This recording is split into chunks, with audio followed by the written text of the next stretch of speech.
From the city of Peaky Blinders, Birmingham, England, I would like to introduce you to Paddy Danda. As the world becomes more automated and the robots take over, it's imperative that we build the right human skills for the future.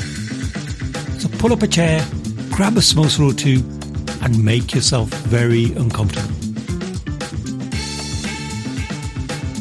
Hey folks, thank you so much for joining us for another episode of the Superpower School podcast. I'm your host, Paddy Danda, and today I have an awesome guest, somebody who is, and I'm looking down here because it sounds very fancy, a branding and positioning expert.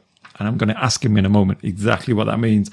I have the amazing Mark Drager on the show today. Hey Mark, how you doing? Paddy, I'm so happy to talk to you. And I know that you're in Birmingham because we all know, because it's the what's the opening say, right? Like the home of Peaky Blinders. There we go. But I was in Birmingham a few years ago for a conference I was producing. And first of all, half of Birmingham is like the nicest people in the world. One guy that I was working with knew that I had to get to London and didn't know how. And he took the time and he drove me into London. What? Paid the congestion fee, did all that stuff. Like he literally just was like, oh, Mark, the trains and stuff, don't worry about figuring it out. I'll drive you there. So that's half. And then in my experience, the other half, I don't understand a word you guys are talking about. I was like, someone came up to me on the street and was like, I was like, pardon me, what? What are you talking about? Yeah, we're talking that's tunes. Birmingham to me. Yeah, we're talking tunes. It's like a trumpet kind of tune. That's what it sounded like to me as a Canadian. I got it. No, and that's the amazing thing about the UK. Like, we're such a tiny, island, but you just go like an hour up the road and it's a completely different accent. And we just have these weird dialects all over the place. Super regional. Yeah. And it's funny because, again, I'm Canadian. And so I'm just outside of Toronto. We have a bit of a dialect, I suppose. But if you go, let's say I start to head west and I drive 48 hours nonstop, I still wouldn't be at the other end of the country, which blows people's minds, especially if you're from Europe or the UK. But mostly our accent wouldn't change that much. But most people outside of Canada think we have a Newfoundland accent, which is that oot and a boot, and I'm going to go over here and do over there and all that stuff. So it's funny. We have one area with a bit of an accent. And otherwise, we all sound like however I sound now. Yeah. Well, don't get offended, but I really find it difficult to tell Americans and Canadians apart from the accent. I know that's probably the world does. The entire world. Okay.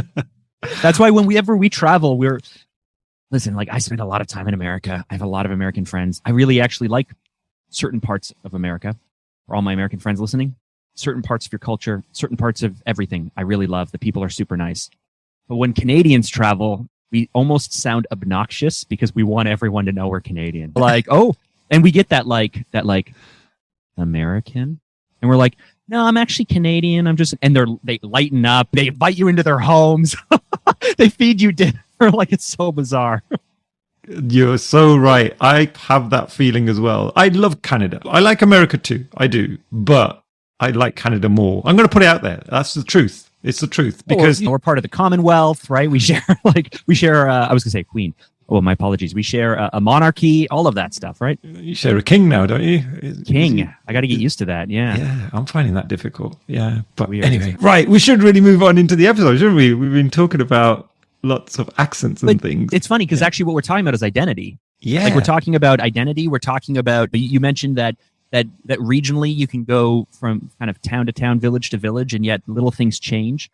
Those accents, those identifiers, those things that tell us whether we're on the inside or the outside, whether you're one of us or not.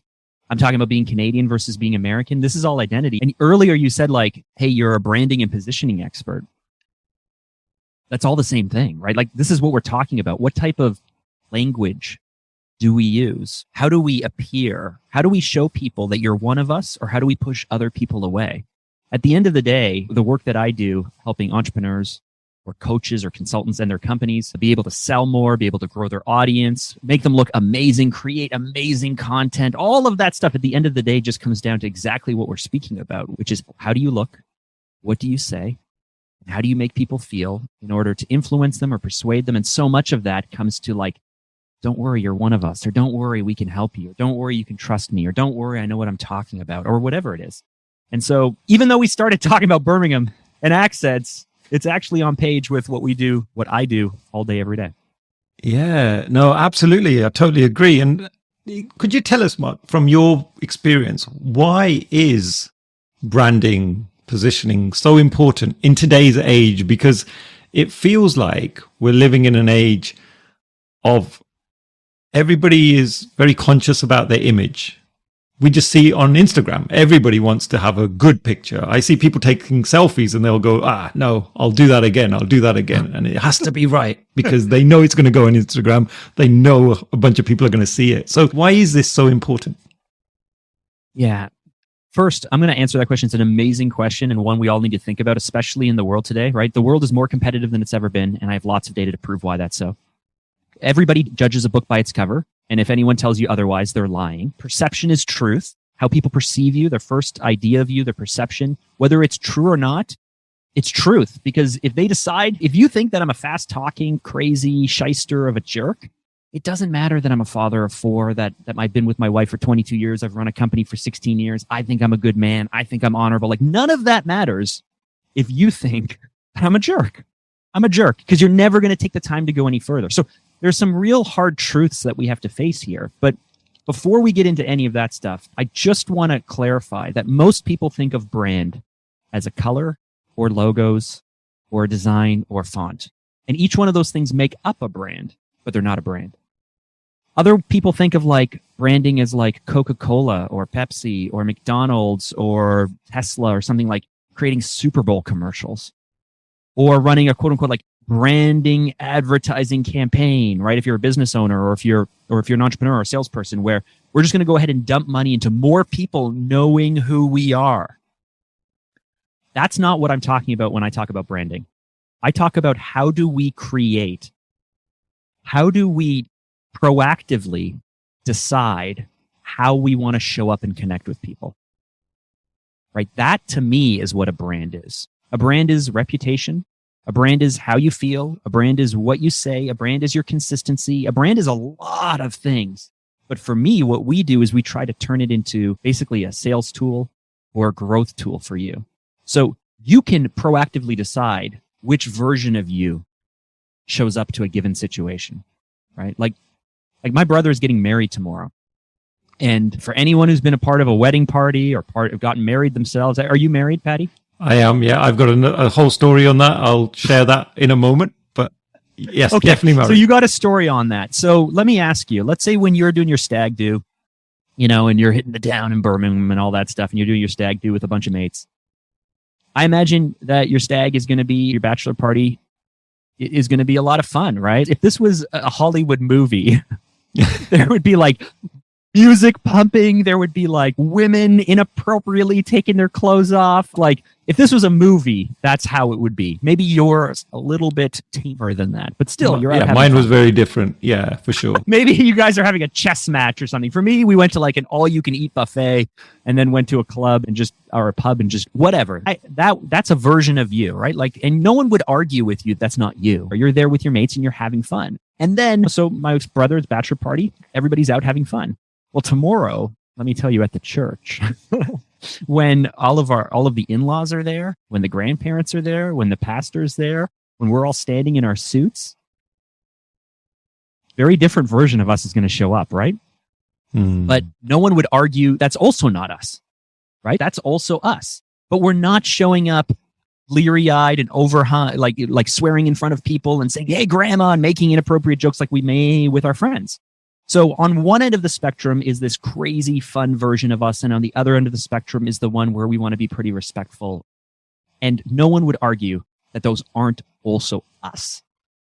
But yet, when it comes to branding or sales or marketing, when it comes to advertising, we somehow think that there's like a single version of us that needs to show up, a single message. Or we might say, listen, people, this is the authentic me. If you like me, awesome. If you don't like me, take a hike. And that's no way to sell to people. That's no way to influence them. That's no way to persuade them. So what we do in our process and the way we think of branding is we think of how can you pick which version of you needs to show up. And the way to do that is to say, what do I want to accomplish? So what's my goal? Who do I need to work with or influence or persuade, whether it's prospects or customers, or maybe you're trying to recruit more talent or bring on partners or get more money. Maybe you're in school and you're trying to make inroads with a professor because they're going to help guide you or mentor you. Maybe this is someone you're dating, you see across the courtyard and you think pretty interesting. Whomever it is that you're looking to make a connection with, doesn't it make sense to find out who they are and what they want and what they care about or what they fear, what the challenges they have? Like, doesn't it make sense to figure out more about them and then decide how you need to show up? Right? Yeah. A lot of us are spending time saying, me, this is what I know. This is who I am. This is my approach. This is me. And then they go like, who wants it? We flip that on its head. We say, well, what do you want to do? And then who do you want to do that with or connect with? And then we figure out what they want. And this is like this is like politicians figured this out long ago. I don't know why people in business don't realize this. Like, politicians get accused of flip-flopping and saying whatever people want and going with the wind and all of this stuff and never taking a stand. Why is that? Because they want to get elected again. Because at the end of the day, on election day, they want to be the person standing there saying, I won. Now, I don't want you to become a politician. I don't want you to become a liar. I don't want you to become a fraud. But you could still move a little bit further away from the principled stand of like never making things happen. I want you to sell more. I want you to make more connections. I want you to influence more people. I want you to grow your audience.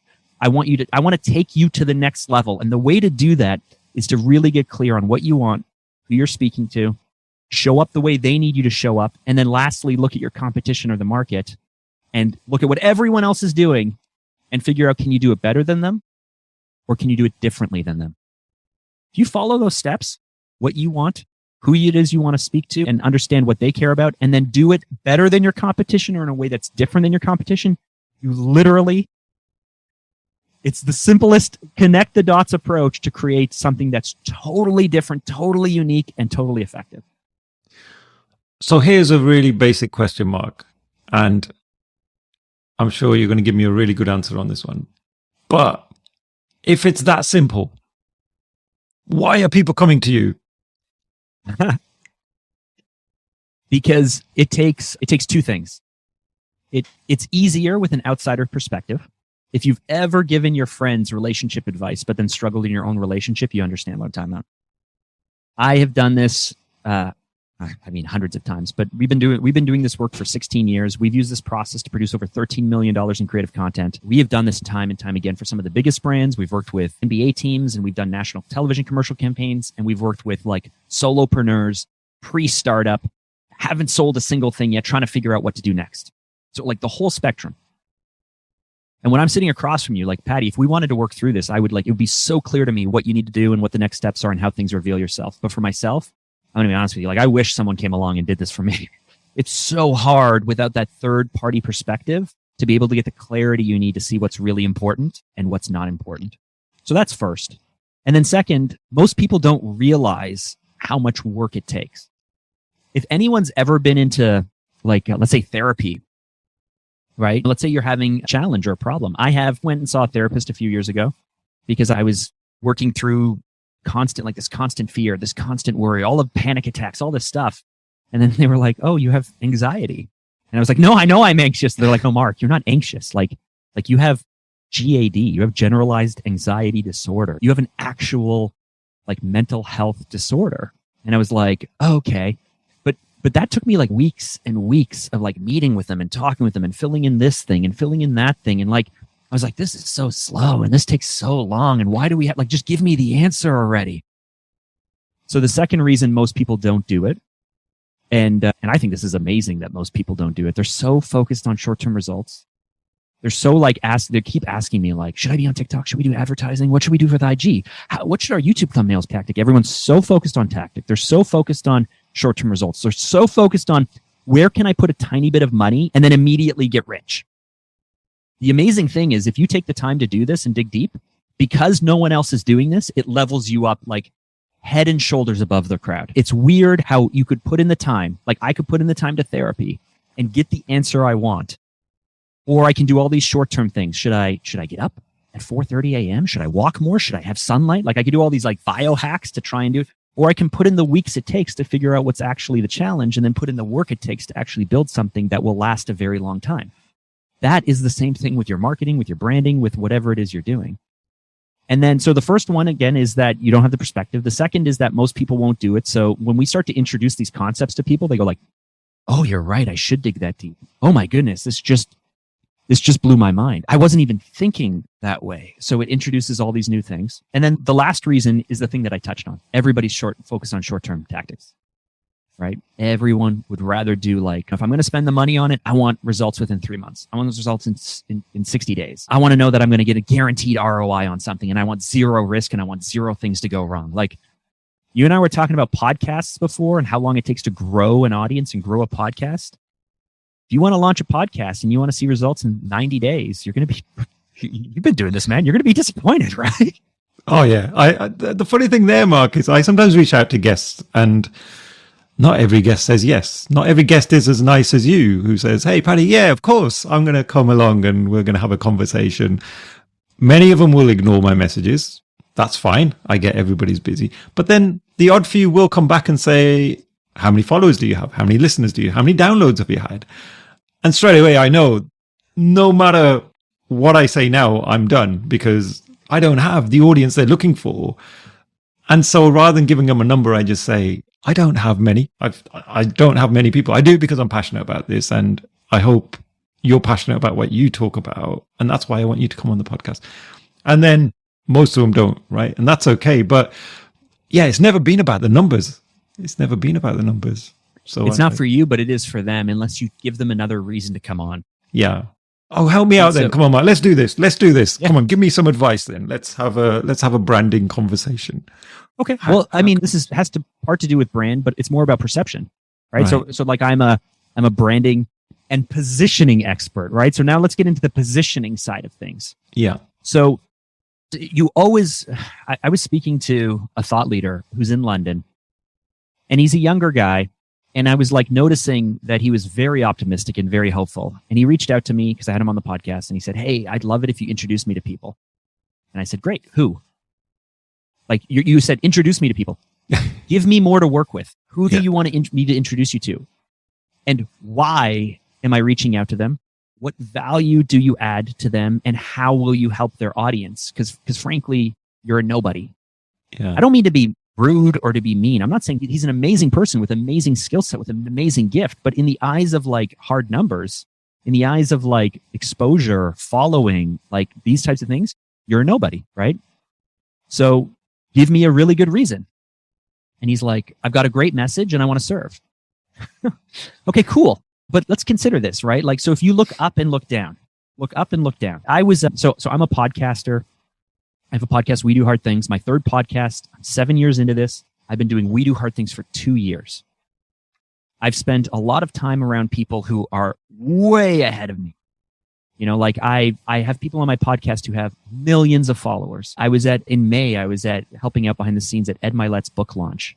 I don't know if people know Ed Milet or not, but he's a big name. He has a podcast. Andy Frisella is one of his partners from MFC Yo, and like, these guys have some big followings, like a big enough followings that the day of his book launch, he had 500 people in the room and I think 20,000 people tuning in live for this day of book launch. So like some pretty big numbers. And I'm behind the scenes and I'm in the green room and I'm there with Dean Graziosi's there and Jim Quick is there and Marie Forleo and Jenna Kutchner and Ed Milet and Mel Robbins is Skyping in and like all of the names, all of Ed's friends' names. And it's like, and I'm there helping out behind the scenes. But frankly, like I'm only in the room because I'm like volunteering my time and helping out. So they are like way above me. And if I spend all my time hanging out with people way above me, first of all, that's cool. I learn a lot, right? They pull me up. I can't compare myself to people way above me, right? And frankly, if I was like, hey, Ed, have me on your podcast, he's way above me. There's no real good reason for him to have me on. I'd have you on my podcast any day. Well, and that's cool. But here's where I'm going with this. We've got to be a little realistic. I appreciate you having me on your podcast, but we're not on that level in terms of just pure exposure, pure experience, pure following these hard numbers. Yeah. Cool. So now who's on my level? Let's look around, right? So I have a lot of people on my podcast who are above me, and I have some people on my podcast who are at the level I'm at. And frankly, I gate it where I don't typically have people who are down below me unless if they have an incredibly unique experience or what have you. Because here's the thing, right? So the people above me are above me. The people on my level, I can easily ask because there's an equal value exchange. And the people below me, it's very easy to bring them on because I'm giving them a great platform. So when you're reaching out to people in your podcast, your guests, or who you want, if it's purely based on the number of years of experience or exposure, you're most likely going to be bringing people on who are peers, and then you might do a podcast exchange, or you're peer-to-peer, and that's cool, or people below you. If you want people above you to come on, you have to give them a really good reason.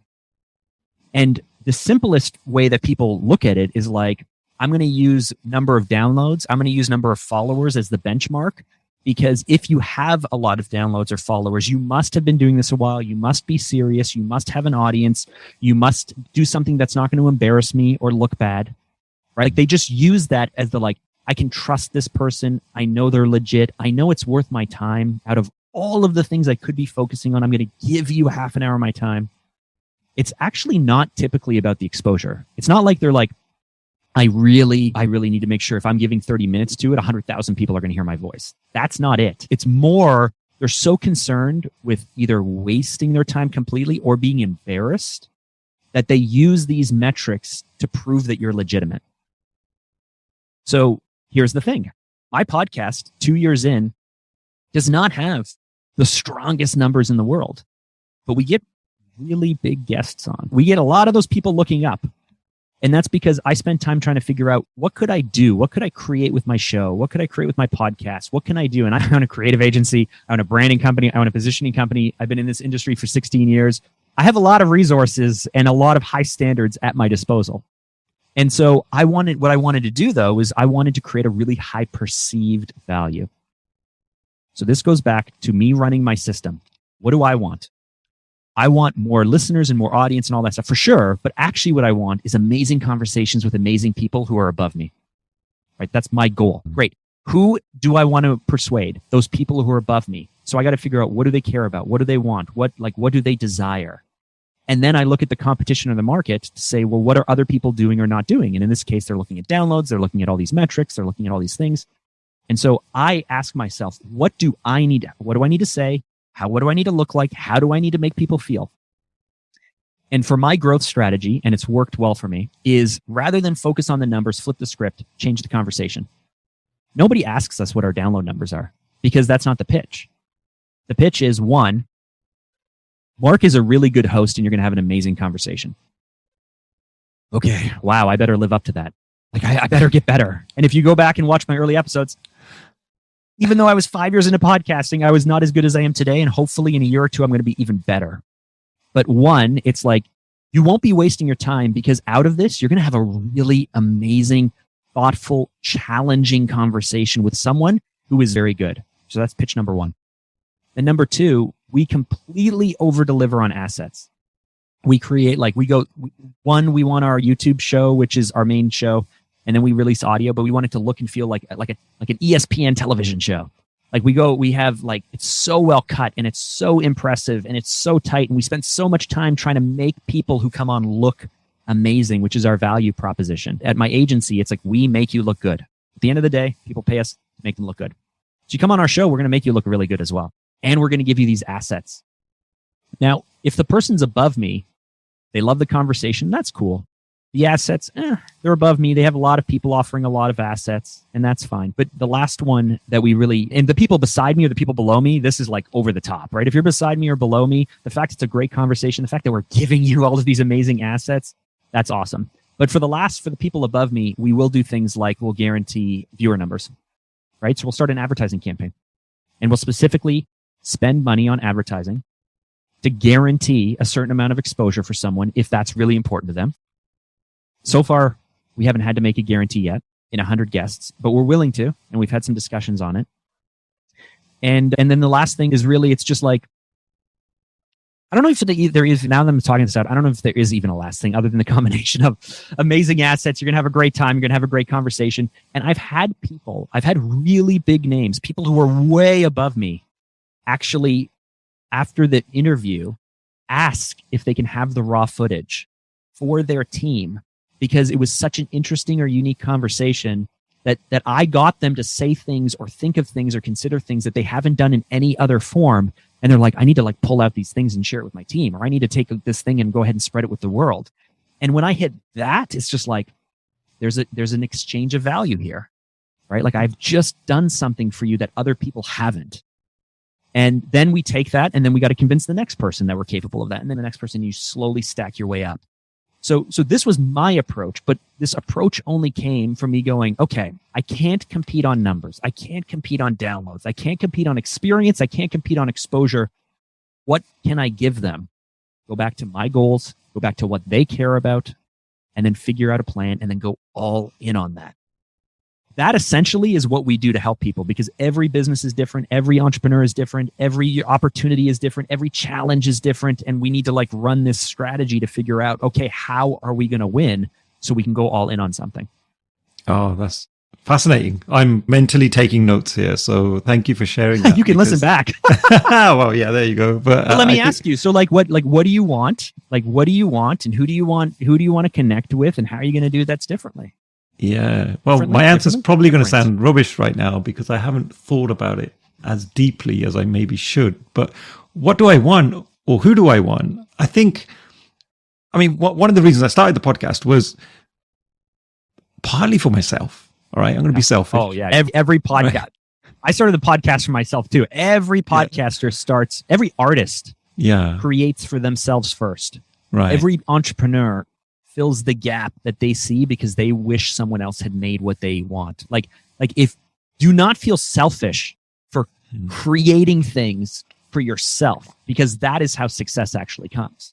Right. Because I'm not the biggest reader in the world. I mean, I was showing you the book that I'm reading at the moment, which, is this, and it's pretty thick. Now, I'm not the best reader in the world, so I would have much preferred to get that author on my podcast. Just get him to tell me about the book. No, but on a serious note, I use it as a way of learning for myself, because a lot of the work I do by day is training, coaching. And I just find by talking to lots of diverse people who have come from lots of different backgrounds, it really helps me in terms of accelerating my learning. If anything, it creates a lot of curiosity for me to then say, that's an area I would love to delve into more. So that's part of it. But then the other thing is, again, going back to purpose, I've got 2 young kids. My daughter's 13, my son is 10, and they're starting to ask about, well, Dad, what should I be when I grow up? What do you think? Or they'll tell me what they want to be, and I'm like, oh, not quite sure if that thing's going to be around, or I don't know how to advise them, because the world is changing so fast. So there's an element of me thinking, well, my daughter's always talking about creativity. She loves creativity. And she goes, Dad, I don't want to work with computers. I don't like computers. And I know there's lots of people out there that like that. So part of the reason for the podcast was, imagine as my kids are growing up and people of their generation are growing up, those that don't want to get into tech, how can I help them? And that's why a lot of the focus for the podcast is about human skills for the future, as opposed to tech skills, because plenty of other people do tech skills. They do it way better than I do. But I like to really focus on that human element, because I think a lot of people out there are feeling like a little afraid of the future. I don't know if my job's going to last because the robots are going to take over. As someone with, I mentioned earlier, I have anxiety. Mm-hmm. Anxiety is literally nothing more than an overblown fear of the future. So I live a lot of my life in my head. I live a lot of my life in the future. I'm afraid of a lot of things.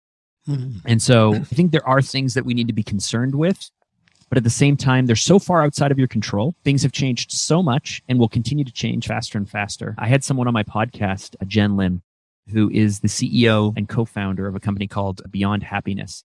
I don't know if you're Delivering Happiness, this book by Tony Hsieh, the founder of Zappos. Oh, right. That's the late Tony Hsieh. So they became business partners after Delivering Happiness. They started this consulting firm, Beyond Happiness. And when I had her on, she introduced this really interesting idea to me, right? So first we were an agrarian culture, and then we moved into the industrial age. And then we moved into, I don't know, whatever came next. But eventually, I don't know all the ages. We hit a space age. We hit a computer age. We hit the IT age. We hit an info age. And she believes that we're in the age of adaptation. And I think there's a certain amount of truth to that because one, we have no idea, even futurists or whatever, right? Especially futurists. But there's a lot of scientific research that goes into we as people always see the future as a slightly different version of the present. And even the greatest futurists are incapable of seeing the future for what it is because we just don't know. You go back to the 50s, what did people think that the future was going to be like? Flying cars and all this stuff? Cool. But it was basically just a slightly different version of people in the 50s because there was still the modern home, right? In 2020, they didn't picture that women would be in the workplace.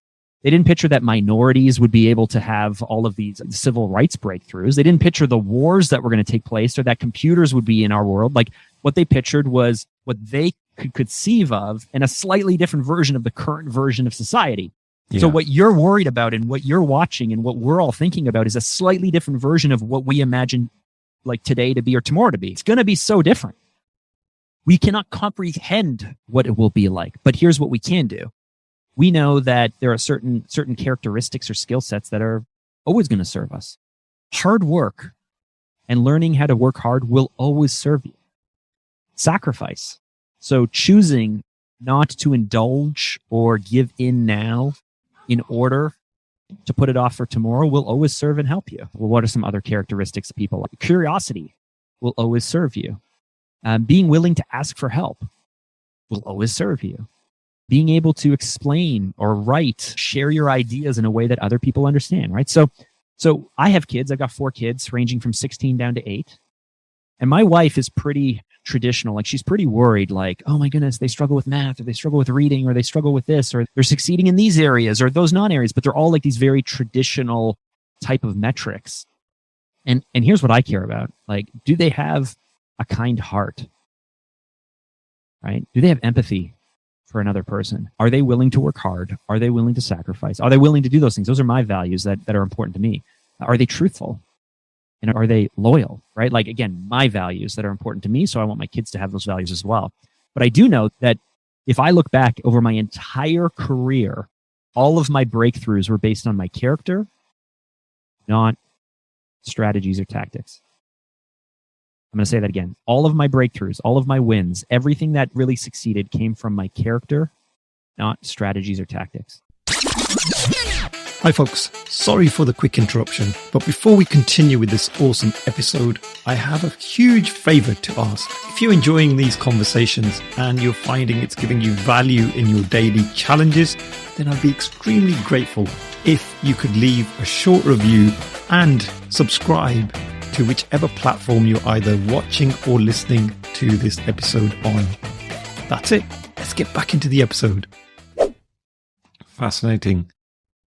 So it's those internal values that you mentioned there that have helped you win, I guess, in terms of the direction that you've gone. I guess so. I can recall when I was graduating film school, there was this guy who was in our editing lab who was like struggling to do stuff. He was there a few days. I was there a few days. I don't even remember how it happened, but I was like, "Are you okay, man?" Like he was like struggling. He's like, "I'm a previous graduate. I don't know how to edit. I don't have a computer. I'm trying to do this thing." I was like, "Do you want some help?" And at the time, I was just looking for opportunities to just help people. I just needed projects. I would help people with anything. So I helped him for free. It took me a few hours of my time or whatever. I helped him out. What I didn't realize is that helping that guy out, Marcel, a few weeks later, he's like, "Hey, I think we can do something. I think we can work together. I think so." And I was like, "Oh, okay." I put it off or whatever. But we stayed in touch, and he was leaving the company he was at, and he offered me his job. He thought like, "Hey, Mark, I think this is a great job for you. I want to help you out, right? You help me out. I'm quitting my company, but if I go to the company and say, 'Hey, I found a replacement for me,' it'll make everything a lot easier and I won't burn bridges." Okay. So I took that job. Hated the job. Was there like 7 or 8 months. Hated it. It was miserable. It was depressed. It was terrible. But I admitted to my manager, my direct manager, that I didn't like the job and I felt stuck. That manager, so this is back to like the truthfulness and asking for help, which are values of mine. That manager went onto the job boards. This is back in 2004, 2005. Went onto the job boards, found a job that he thought I would be a good fit for, and then encouraged me to apply for it and helped me write my resume. I got that job. I don't know how I got that job. I fast talked it. I don't know how I got it, but I got that job. And what the person who hired me told me was that I was not the most qualified candidate. There were 3 people who were way more qualified than me. But what he saw in me was a desire to work hard. I was very truthful. They thought that I would be a good fit culturally. And so I got that job. And I was there for a year and a half. And I approached the CEO about this idea I had of leaving their company, starting my own company, and then them outsourcing the work for me so I'd have my first client. That's how I started my creative agency, 2006. That CEO believed in me, right? He's like, you know what? This is a good idea. I'm going to take you off my books. I'm going to give you this stuff. I gave him a business reason. And then he mentored me for the next few years, helped me through some hard times. I have so many lessons. As an entrepreneur, you learn so many lessons time after time. But if I were to take the time to think back or write a memoir and go through all of the wins that I have, none of them are the strategies. None of them are the tactics. None of them are like me trying to engineer things. A lot of stuff just like, quote unquote, like fell in my lap, right? They say like the harder you work, the luckier you are. Another way to think of that is like these things are just coming to me, right? It's the universe or it's God or it's like what? It's because of your character, right? And you don't have to have the same values I have. But if you know what those values are and you lean into it and you share it and you give and you put it out into the world, this comes back to positioning. This comes back to brand strategy. This comes back to how companies should be run. They should be focused on these values. You will recruit people easier. You will have less turnover. You will be able to attract through word of mouth clients at a lower cost of acquisition. You'll be able to maintain them for longer. You'll be able to move up your pricing. Like there's so many business benefits, but it all comes from you just focusing on the character. And anyone who's listening, and for you and your kids, and for me and my kids, and for all the generations to come, if we focus on that, we don't have to worry about the role or the career path or the changes in the economy, because we can just pick up our skill sets, our tools, our character, and we can just move on from thing to thing, which is so different than our parents' generation. It's so different from our grandparents' generation, but this is the world we live in. We now live in the age of adaptation. Oh, thank you for sharing that. Yeah, I totally agree. I think that sort of authenticity in a person comes out because sometimes you can learn these tactics, these strategies, and even those, unless you're authentic, just won't work because people want to connect with you at a deeper level. I had another question there, Mark. So moving swiftly on back to the branding and positioning. I know a lot of people that are in my network who would probably be listening to this podcast are independent consultants or independent coaches, etc. Could you give me an example of one or two of your clients where you've had to help individuals that are in that position? And what were some of the results that you were able to achieve? Because I'd love to give people a little bit of inspiration out there, because a lot of the time you're on your own. It's real hard. Yeah. It's real hard work, right? Trying to make any impact on social media, trying to grow your business. So what are some of the successes that you've seen? So this is 100% where we focus within the agency, within Phanta Media. 100% where we focus. Entrepreneurs, coaches, consultants, and then their companies, right? Because sometimes they have sub-brands, sometimes they have products, or they might be in info or direct to consumer or B2B. But in this space, this is what we help. And what I like to say is, like, if at the end of the day, your growth, your success, your revenue, your money is on your shoulders, and you're not growing fast enough or seeing the results you want, you have to level up. You have to level up. So the first thing is deciding that you're worth it, that you're going to make the investment of time, you're going to make the investment of money, that you're ready to do so. Like, and you have to realize that you're not stuck. So most of us get so overwhelmed with the tactics that we get stuck. And it's just like, how can we, like, great, there's another social platform, and now I have to, like, and now there was an algorithm change, and now there was this, and now there was that, and everything. It becomes overwhelming. Now, you ask for some, like, results that people get. There's two ways that we drive the maximum results, and this is really important to consider. So, first of all, every single thing we do, every engagement, every piece of content we produce, every funnel or email campaign or video or whatever it is we're making, the brand we're making, every single one is custom and different. And it comes down to that, like, really specific objective of what you want. And so, like, here's a perfect example. I had an entrepreneur friend who has a relationship out of a R&D group in China. And he has the rights. He has like first rights to take any of their IP, so their products, whatever it is they design or whatever it is that they build. And he has the North American market. So he doesn't have to worry about developing anything or making anything or manufacturing anything. All he does is he licenses their stuff, and then he's responsible for marketing, sales, and growing it in the market.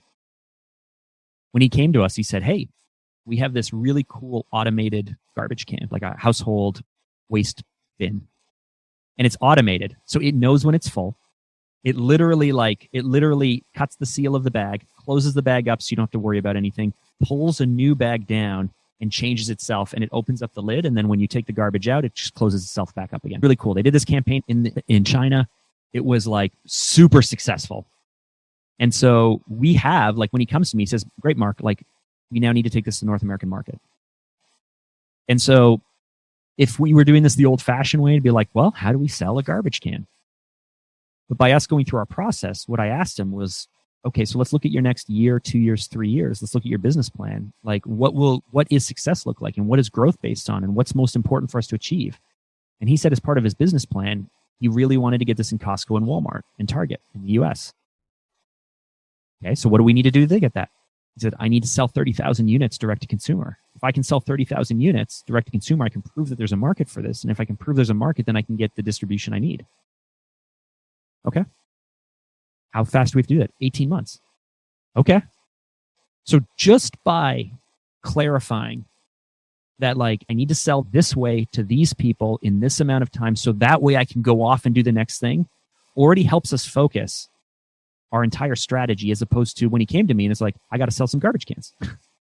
Right? Like, I'm thinking like, oh, we got like Amazon and we got all these things, and like, how do we sell some garbage cans? No, it's not about how do we sell some garbage cans. It's how do we do a direct-to-consumer campaign, and then we can start to ask other questions like, do you have to be profitable? If your main goal is to get this into Costco, Target, and Walmart, do we have to be profitable? Can we buy our way to those 30,000 units being sold? Right? Can we offer them at a huge discount just to hit that mark, so that way we can prove that we sold 30,000, but maybe we gave 30,000 away, right? Like, we can get crafty with this if we know what the milestone is. And so we went through this whole process, and here's another discovery that we had, right? So great. We have this garbage can. It's a smaller unit. As we start to deep dive into the world of garbage cans, I don't know if waste bins, I don't know if you've ever deep dived into it, but in North America, people like really big ones, like big, tall ones, because they only want to change them like once a week. They don't want to take out the garbage every day. I didn't know that. And so we had a smaller can, and we were thinking like a smaller can would be perfect for like apartments and for like, condos and for like student housing and like all of these small spaces, small garbage can. And then we found out, well, small spaces, small garbage cans, most of them have garbage chutes in the building, or people are used to taking out their garbage every day. Because they have a garbage chute and they're used to taking out their garbage every day. Yeah, a small garbage can's great, but they don't need an automated one, right? Like, they're just so used to, like, half the people in small spaces don't even have garbage cans. They just use a bag and like hang it on. Oh, our very market that we thought we were going to go after doesn't even want our product. Huh. Okay, so then we have other people. We have people who live in suburban homes. The people with the two garages and the 2 cars and the 3 kids and all of these people. We have people who live out in the country, in rural areas or small towns or villages, right? We have different ages. We have composting versus garbage. We have diapers for new moms versus like, so we're looking at all these different ways. Who do we sell this garbage can to? Turns out people in the country, they don't recycle. They have these huge pickups. They don't even care about this stuff. Can't sell to them. Oh, okay. I thought we could sell to anyone. So by going through this process, one, it's like he was super clear in terms of what we wanted to achieve, which helped us focus how we were going to sell this. Then when we start to get into the customer research, super revealed to us like all the things we thought we could don't even matter. We can't even win these people over. They're nice to haves. So, okay, maybe we can do a campaign on September for people moving into dorms because this is a really cool product and students frankly like cool things. So we can run one campaign that way. But the apartments and the condos, the old age living and the different types of houses in the rural areas, like, oh, suburban people. Cool. Like, we have to get really specific with these things because now that we're super specific, it's not that you don't have to worry about spending unlimited amounts of money on unlimited amounts of platforms, testing who will buy and why they will buy and all this stuff. We're like now going after 2 groups. We can look at the suburban household We were able to determine that men in most cases actually buy garbage cans over women, but that women are the ones who pick them. Like, how do you find this stuff? This is what we do. Great. So now we need to sell garbage cans to people in suburban areas, attracting men at first, but being as aesthetically pleasing enough to get the women to want to buy it. And then you look at competitors. What do they charge and what do they do and how do they advertise? And now we can figure out how to do this in a way that's different than them. So just in terms of a go-to-market strategy, in terms of a consultant, in terms of a coach or anyone who's listening to this, if you think what I just described seems like complete overkill or a lot of work, it is a lot of work, but it's not overkill. Because as I go back to my original comment, most people don't do this. Most people won't spend the time. They won't spend the effort. What they're going to do is they're going to play with a bunch of things and never go all in. They're never going to push all the chips in on something. And because they won't go all in on something, they don't have enough momentum and budget and money and focus on it to get it to actually work. So they're going to spread themselves super thin. They're going to try a bunch of different things. Nothing is going to work. They're going to waste a lot of time and money. They're going to blame those things for not working, but really they just haven't crossed that threshold of how aggressive you need to get to make something work. And then they're going to continue to look for the next thing and the next thing and the next thing. The advice I have, I mean, I can teach you this process. We have a download. You can call us. I can answer questions. You can work with me, whatever you want. But all I suggest is that more than any of that, spend time getting crystal clear on what your plan is, your goals are, your objectives, what makes you different, all of those things. Like, get crystal clear, because getting crystal clear will narrow the number of people that you need to speak to. When you narrow the number of people you need to speak to, you don't have to put budget everywhere and you don't have to do everything. And when you narrow that, you narrow your competition. And when you narrow your competition, you can get really targeted and specific. And if you can break out each communication channel that way, me speaking to my grandmother is different than me speaking to my nephew, is different than me with my kids, is different than me with my wife. Let's go back to that versions of us. So get that way with your business and with your marketing, even with your social media, with everything that you're doing. You may be spending a lot of time and money on TikTok because you think you need to. And you may realize that 0% of your business will ever come from TikTok. And it doesn't really matter if you're on TikTok. So why are you wasting a lot of time and money on that when you should be on LinkedIn? Or another example, we had a client who sells £1 million plus consultant deals. Like, people will pay them more than $1 million to come in and do infrastructure consulting for them in a very specific niche. And they're looking at email campaigns and automated marketing and SMS and which platforms should be on and YouTube and PPC and all these things. And I go, how many people in the UK are your targets? And they're like 600. What? There's only 600 people in the entire UK who you could be your customer. But remember, like, a lifetime value of a customer, right? The initial contract's £1 million. Lifetime value is like £12 million they can expect out of a single customer, and there's 600 people. So I was like, wow. First of all, don't do email. Don't do social advertising. Don't do any of that stuff. Where do these people get together? Like, do they ever just all get together in one room? And if they do, you better own that room, right? Like, it doesn't matter if it costs you £100 or £100,000 or £200,000 or £1 million in sponsorship. It doesn't matter. If every single person you want to target who could be worth £12 million to you for each person is on a boat, that boat better be named after you, right? Like, do you know what I mean? Well, the seagulls must carry, get the seagulls to carry a banner with your name on the back, right? So anything, like, send a plane by with a banner. Like it doesn't matter, but every other tactic is pretty silly and useless compared to just sponsoring the event, getting the list, getting your time to speak, having some salespeople be there, wine and dine people, enter into relationships. If it takes you 18 months to close the deal, cool. Right? So, like, this is what we do. And this is what, like, I don't understand how you run a business without getting as focused as I'm telling people to get. Yeah. Oh, no, great advice. And one final question from me on that, Mark, is there are some types of services or products are more suited, I think, to social media and these sort of platforms. But with coaching, is that the case? Because I often hear people say, well, I wouldn't just choose a coach based on what I see on social media. I would want to know for sure that that person is credible, and maybe that's through word of mouth. Yeah, for sure. So if you're taking something like coaching, we have to think about the prospect journey. So this is something that we help clients with as well. When I talked about the 600 people in the UK as their target. That's because we actually broke down the prospect journey and we said, okay, so how can people find you? And more important than how do they find you? Like every time someone focuses on like, this is what my customers say, and this is what they like about me, and this is what they do. It's like super confirmation bias. You're only actually exposing your own thinking to the people who already pick you. That's great. Let's get more people to pick you.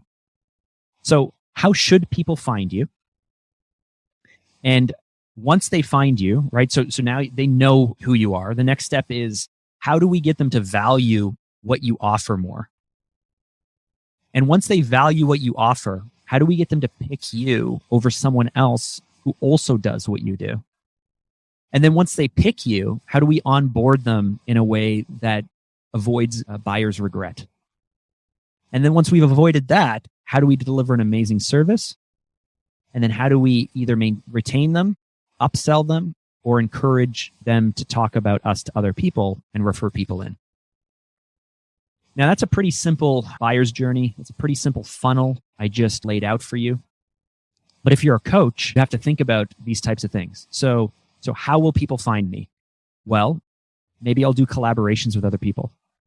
Maybe I'll go on their podcasts. Maybe I'll just buy ads and get them to hit my landing page, and then I'm going to retarget them with other messages. Maybe I'm going to have free downloads, right?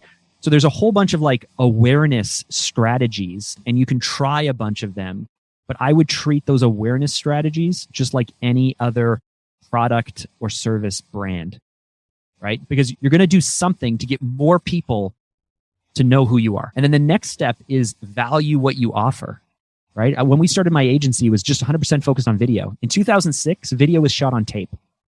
The YouTube was not bought by Google yet. Facebook had just launched. Twitter did not exist. We used to have to upload stuff in tiny little windows because there wasn't even broadband everywhere. We used to have to worry about dial-up. So video used to be pretty bad. But first, I had to make sure that I convinced people that video was worth the investment, or I had to talk to people who already wanted a video. And then after that, I could actually pitch my services that I'm better than everyone else. But a lot of times people come in trying to say like, I'm better, I'm awesome. And we haven't even sold them that there's a need yet. So if you're a coach, I would suggest that either you produce content that shows you coaching other people, that has a lot of social proof, so like testimonials or third-party credibility, a lot of stuff that speaks to the outcome. Maybe you're going to be blogging if you're a writer. Maybe you're going to be doing video how-tos if you're really comfortable and great on video. You're going to do something that once they are aware of you, you then need to make sure that you are selling the outcome, and you're building that up in their mind. And then from there, the next step will be sell them that you're better than everyone else. And this is where what we do with credibility hacking really comes in really strong. Again, if you know what you want, more clients or leads or sales or revenue or profitability, whatever, and you know what your targets want, then at this point in the process, like me coming on your podcast, for anyone who's listening, I have credibility simply because I'm a guest. If you were running a live event and I was on your stage, I would have credibility simply because I'm on stage. If you had 10 million downloads a month on your podcast, for those people above us, you'd have tons of credibility simply because you have the downloads. So what we're looking for then is, what is that metric, or what is that thing that we can do to boost that perceived credibility like overnight? For some people, they think it's like an accreditation. I'm a certified coach. Most people don't care about that. Right? So how can people know you? How can they trust you? How can they come to understand you? How can they come to like you?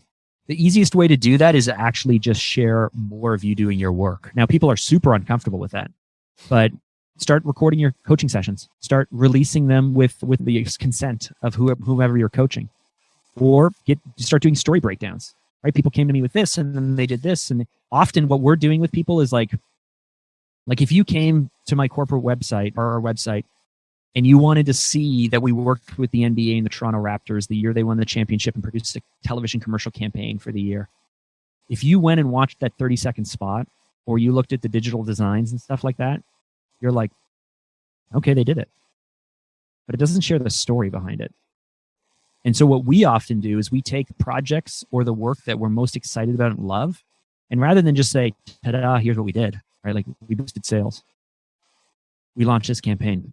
We rebranded this company. That's the what we did. But the story behind it's so much cooler. It's so much more interesting. So we will actually not like get our clients to talk on camera about us. I will actually do what we call like Phanta stories. We'll actually record me talking about what happened behind the scenes and then use footage or proof points from that stuff, because the story, frankly, is way more interesting than the outcome itself. We're all storytellers. We all love listening to stories. That's why we love movies. That's why we love books. And so for that coach, I would just consult. I would want you to work through those few things. And then after that, it's just close them and deliver and do all of those other things. Oh, thank you so much, Mark. And I know we're out of time. We're actually over time. So I do thank you for stopping by and continuing the conversation. So, Mark, if people want to get in touch with you or want to find out more about the great work that you're doing, how do they do that? And what are some of the URLs they can go to? The best thing to do, if you want to connect with me personally, head over to Instagram. Find me at Mark Drager. I'm the guy with the head with the little yellow background. Send me a DM. So it's really me there. Send me a DM. I would love to hear a takeaway that you had, or if you have any questions, I am more than happy to answer those. I have also a download that I can offer for your audience. It's not part of my funnel. It's there's no way on my website even to publicly get it. Maybe I should do that. But we have this 60-page guide called the Badass Branding Playbook, and it actually breaks down in, some might say, excruciating detail. But it actually breaks down every single step of what I described, of how to be able to build a personal brand, how we do our market research, the tools that we use to do it. It is actually the SOP for my team. It's the standard operating procedure for my team. We've gone ahead and dropped it into a document. So if you head over to Instagram and just say, I want the badass playbook, or I want that branding playbook, just help me figure out what you want and remind me of this podcast, I will send it to you personally. Oh, wow. So people just go along Instagram, they send you a DM asking for this. DM me. There's no download. bots. There's not part of a funnel or anything like that yet. I just thought of this. I should definitely build that out. But for now, ask for it and I will send it to you. I will share it with you for free. Oh, fantastic. Thank you so much, Mark. That's great. And I'll include some of those links or even your handle for your Instagram on the show notes of this episode. So once again, thank you, my friend. There you have it, folks. It's the end of another insightful episode. And as always, thank you so much for sticking around to listen to this episode and for helping support me and encouraging me to create more content for you guys. If you'd like to get in touch with me directly, you'll find my email address in the show notes, or equally head over to the website and click on the contact link. And I promise I will respond to every single message I receive. I'm always looking for your feedback. So if you'd like me to change things up or improve things, I would love your opinions. If there are topics that you would like us to do future episodes on, or there are other great speakers that you are aware of, then please do mention them and we'll see if we can make it happen. Thank you once again.